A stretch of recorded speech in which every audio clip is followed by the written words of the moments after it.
As a believer, there's a lot of things you should be.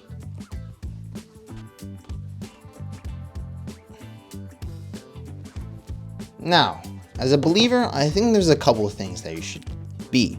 Now, don't take this list as the end-all be-all, but these are just some examples. First of all, I think every believer should strive to be sinless, but obviously, it's not possible. We're gonna fall. Second of all, I think every believer should be a kind person. Now, I do believe a lot of true believers would give to those in need, because that is what Christ calls us to do. But what matters more than being kind and giving is your relationship and position with God. So, obviously, just because you give doesn't necessarily make you a believer, as we can see right here. Third of all, and the one that I don't hear many people talk about, is you should be earnest. Now, why do I say you should be earnest in all that you do? Let me ask you first, why aren't you earnest in all that you do? It's annoying? Maybe.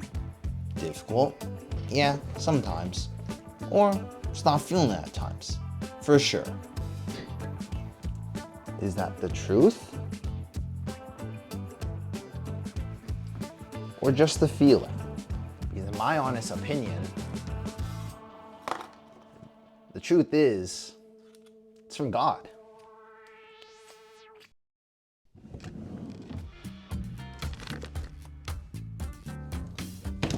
Genuinely, when you start to see things as less good and bad things and just it's from God, it takes a lot of weight and pressure off of you.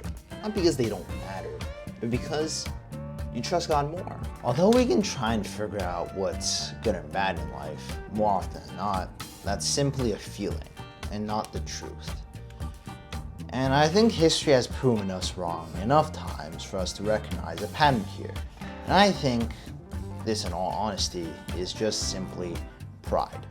And to demonstrate this, let me show you two different lives. For example, take for example, life A. Kid almost died at age 5, taken away from home at 5 into a new country, scolded and beaten for not being good enough, suicide letter to his mom at 8, exhausted beyond belief due to an extremely busy schedule, porn addiction at 12, suicidal at 16. Now you got life B, raised in a loving family, parents who always pushed them to be better. Constant learning opportunities were handed to him, found exercise and health very fun, never worried about food or shelter once, and found Christ at 16. Now, out of these two lives, who do you think had it easier? Now if you're just asking me, probably life B had it a lot easier. He just seemed to have things go pretty streamlined and smoothly for him, while life A, he definitely struggled. But what if I told you these two lives were the exact same? And it's my life, where I just chose to include certain positive parts to make it seem more positive and more negative to make it seem like this dude had a really crappy life. So the point of this exercise is not to say that, you're able to really discern or determine if something is good or bad. Because it's super easy to create a bias and say things and put it in a way that makes it seem good or bad when it's not actually the case. And to be perfectly fair, I'm very grateful for even the bad things. The good is the good, but the bad often was what led to the good.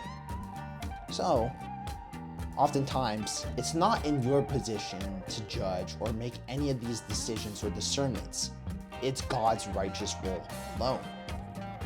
So the real question is, how do you actually keep this in mind?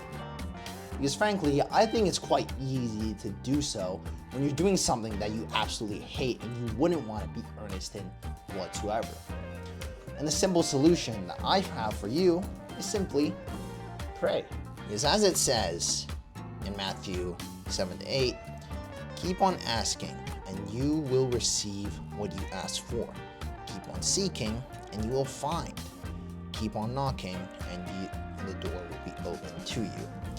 For everyone who asks receives, everyone who seeks finds, and to everyone who knocks the door will be opened. So in all honesty, just ask God to make you that person ask and you shall receive. Ask God to make you that earnest person that is able to be earnest in anything that they do, even in the things that you might hate to do to the depths of your soul. Because, well, it's not something that you should rely on your own strength to do, but rather leaving it up to God and letting Him handle a lot of things for you. If you're unable to find progress month by month by month, not just immediately, I think that reveals something deeper about you. And it speaks a lot about your position and desire for God. Because if you want to live earnestly and purposefully for God, that requires a desire for God. But if you still can't find that click, that change, that subtle change across months, really look into yourself and ask God to seek you and blot out anything that is pulling you away from Him if you really do seek this lifestyle. Because the purpose-driven and sent life that Christ calls us to live is not an easy one to live. It's not a miracle pill to just swallow and try and seek out. It's one that you actively have to sacrifice and give up more and more. It's not this prosperity gospel that others like to listen to. You're not gonna get magical financial gains or success from it. That's never gonna be the case. Oftentimes, you are gonna lose out because of the fact that you follow Christ. But for a believer, what should matter more than this life and anything you can gain here is eternity with God. Stocking up these heavenly treasures that you can have in eternity. And that to me is what genuinely gives me hope and keeps me going. Everything in life is from God, whether you want to accept that or not. And it's honestly impossible to be thinking like God, and I'm glad that we don't with the amount that He does. And I'm grateful for it all, even in the moments where I wasn't the proudest of myself, where I really wish I was better. And I've had a past myself as well. I'm not saying that the difficulties within your life are easy things to deal with. Definitely not. They're very real, and for me personally, not a single one of those were truly easy things to work through. It might have felt easy looking back, but in those moments, I can definitely say that it took a lot. It took a lot out of me. But that's living proof that you live, that you're alive, that you're living the Christian life, because as Christians, we're called to suffer at times. So really, all we can do is try and work through them one by one, not by our own strength, but by the strength that God gives us. Because as Romans 8:11 says, "The Spirit of God who raised Jesus from the dead lives in you.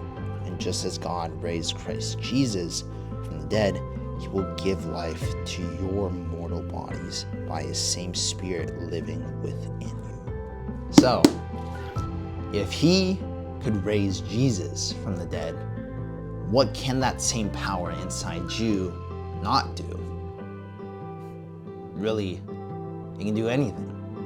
So use it.